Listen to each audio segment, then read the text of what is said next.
यशाचा झेंडा, 4 पोलीस आणि एका रेल्वे क्लर्कचा नागरिक सत्कार संपन्न.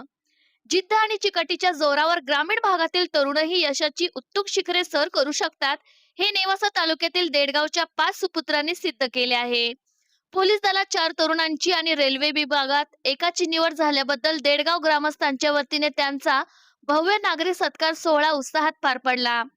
यावेळी पोलीस दलात निवड झालेले कुमारी ज्योती संतोष देवकाते, दादासाहेब गोरख देवकाते, ईश्वर अशोक काटकर, शंकर नवनाथ गोयकर, 4 पोलीस जवान आणि रेल्वे विभागात लिपिक अभिमन्यू अर्जुन पुंड पदावर निवड झालेल्या तरुणांचा फेटा, शाल, श्रीफळ आणि सन्मानचिन्ह देऊन गौरव करण्यात आला. अत्यंत प्रतिकूल परिस्थितीतून या तरुणांनी हे यश मिळवल्याने संपूर्ण गावात आनंदाचे वातावरण आहे.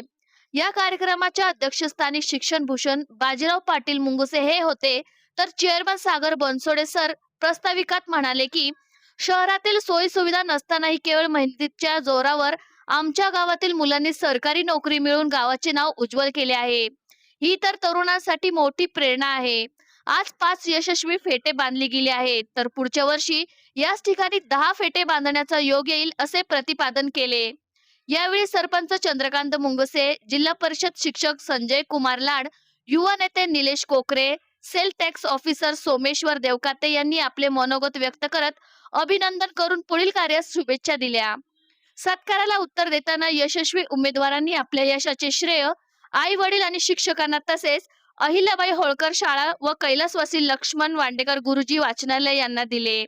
स्पर्धा परीक्षेचा अभ्यास करणाऱ्या इतर ग्रामीण तरुणांनी खचून न जाता सातत्य ठेवल्यास यश नक्की मिळते असा संदेशही त्यांनी यावेळी दिला. या सन्मान सोहळ्यासाठी पंचायत समितीचे माजी उपसभापती कारभारी चेडे, प्रगतिशील शेतकरी बन्सी पाटील मुंगसे, ज्येष्ठ पत्रकार बन्सीभाऊ एडके, सोसायटीचे सचिव रामा तांबे, बालाजी देवस्थानचे विश्वस्त सुभाष मुंगसे, श्रीमंत पुंड, कानिफनाथ पुंड, विश्वास हिवाळे, नितीन हिवाळे, शिवाजी बनसोडे, हरिभाऊ गोयकर, संपत ससाने, गंगाधर तांबे, हरिभाऊ बावनधनकर, गोरख देवकाते, नवनाथ गोयकर, व्हाईस चेअरमन जनार्दन देशमुख, माजी चेअरमन रामा गोयकर, संतोष देवकाते, अर्जुन पुंड, अशोक काटकर आदी ग्रामस्थ मोठ्या संख्येने उपस्थित होते. कार्यक्रमाचे सूत्रसंचालन पत्रकार युनुस पठाण यांनी केले, तर आभार पावन गणपती देवस्थानचे विश्वस्त अशोक मुंगसे यांनी मानले. G9 मराठी 24 ताससाठी प्रतिनिधी युनुस पठाण. ताज्या घडामोडींसाठी आता G9 मराठी 24 तास चॅनलला लाईक करा, सबस्क्राईब करा व बेल आयकॉन प्रेस करा व नोटिफिकेशन मिळवा.